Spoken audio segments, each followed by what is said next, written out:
আসসালামু আলাইকুম, welcome back to my channel. সবাই কেমন আছেন? আশা করি সবাই ভালো আছেন, যে যেখানে আছেন। নতুন একটা রেসিপি নিয়ে আসলাম, আশা করি সবার ভালো লাগবে। তো আমি এখানে একটা রেসিপি দেখাবো, এটা হচ্ছে লাউ শাক দিয়ে আলু দিয়ে সুন্দর করে মজা করে একটা আমি ভাজি করেছি। তো এখানে লাউ শাকের যে রেসিপি আছে, আমি এটা লাউ শাক, লাই শাক আর মিষ্টি লাই শাক, দুইটা শাক আমি মিক্সড করে ভাজি করব। তো আশা করি আপনাদের রেসিপি ভালো লাগবে। তো আমি আগে শাকগুলো এখানে আমি একটা কড়াইয়ে নিয়ে নিয়েছি। আর এই শাকগুলো কিন্তু অনেক কাঁচা ছিল, কচি, তো এই জন্য আপনার রান্না করতে অনেক ভালো হয়েছে। তো এই শাকগুলো আমি এখন ভাপ দিয়ে নিব, তো এই জন্য একটা কড়াইয়ে দিয়ে নিলাম।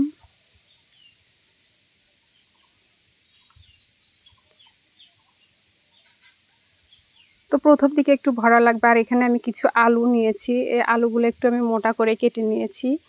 আর এখন এর উপরে আমি শাকগুলো দিয়ে নিচ্ছি, আর একটু লবণও দিয়েছি, দিয়ে আমি ঢাকনা দিয়ে এখানে চাপা দিয়ে দিব। তাহলে শাকগুলো একটু ভাপ দিলে নেতিয়ে আসবে, তখন আমি এটা ভাজি করে নেব।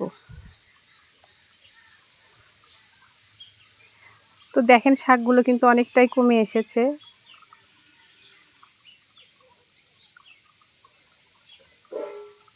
তো আরেকটু কমতে হবে, পানি কিন্তু এখনো আছে। তো শাকগুলো আমি এখানে ভাপ দিয়ে নিয়েছি, দেখেন হয়ে তো এখানে আমি ঢেকে দিয়েছি। আর চুলার জালটা কিন্তু আপনাদের লো মিডিয়ামে রাখতে হবে, এভাবেই কিন্তু এই রান্নাটা করতে হবে।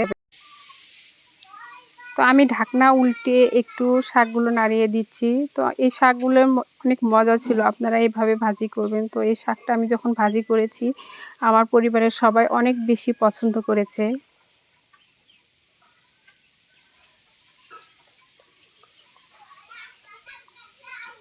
তো আবার আমি একটু ঢেকে দিচ্ছি, প্রায় 10 মিনিটের মতো আমার সময় লেগেছে এটা ভাপ হইতে, যেহেতু দুইটা শাক একসঙ্গে ছিল, শাকগুলো অনেকগুলো ছিল।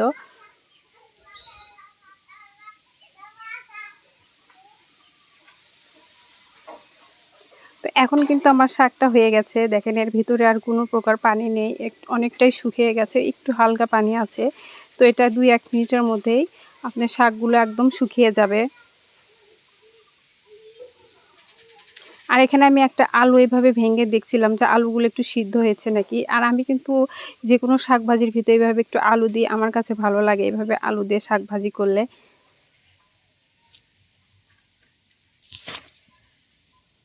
তো এখন আমি একটা ফ্রাই প্যানে এখন সরিষার তেল দিয়ে দিব, আমি ফ্রাই প্যানটা আমি দিয়ে দিচ্ছি। তো এখানে একটু বেশি পরিমাণে একটু সরিষার তেল নিয়ে এখন এর মধ্যে আমি পেঁয়াজ কুচি, রসুন কুচি আর কাঁচামরিচ দিয়ে নিব। তো আমি হাত দিয়ে দেখছিলাম যে তাপটা কতটুকু, তেলটা একটু গরম হয়ে আসলে তারপরেই দিতে হবে। তো এখানে আমি এই সবগুলো দিয়ে এখন আমি একটু ভালো করে ভেজে নিব।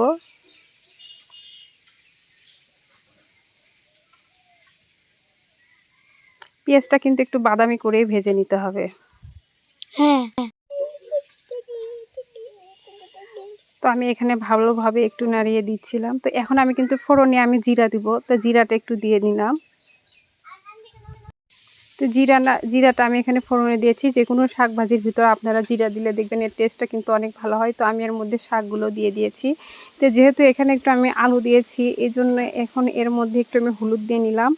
আর এখন এর মধ্যে আমি একটু লবণ দিব, দিয়ে শাকটাকে খুব ভালো করে আমি ভেজে নিব।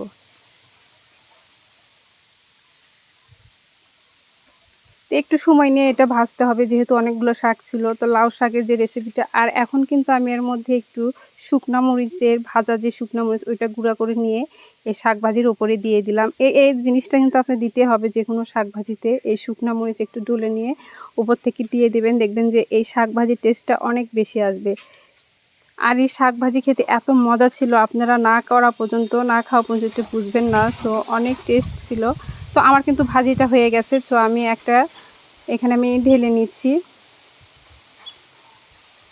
আর অনেকগুলো শাক হয়েছে, কিন্তু একদম প্লেট ভর্তি হয়ে গেছে শাক ভাজি, আর খেতে কিন্তু ভীষণ মজা ছিল। আপনারাও বাসায় এইভাবে একটু ট্রাই করবেন, এই শাক ভাজিটা দেখবেন যে অনেক মজা। তো আমি এখানে কিন্তু 2 ধরনের শাক নিয়েছিলাম, একটু আলু নিয়েছিলাম। তো এই শাক ভাজি যদি আপনাদের রেসিপিটি যদি ভালো লাগে থাকে, তো অবশ্যই আমার চ্যানেলটি সাবস্ক্রাইব করবেন। তো সবাইকে অনেক ধন্যবাদ আমার ভিডিওটি এতক্ষণ পর্যন্ত দেখার জন্য। তো আমার সঙ্গেই থাকবেন, সবাই সুস্থ থাকবেন, ভালো থাকবেন। এই বলে আমার ভিডিওর এখানে আমি শেষ করলাম। ধন্যবাদ সবাইকে।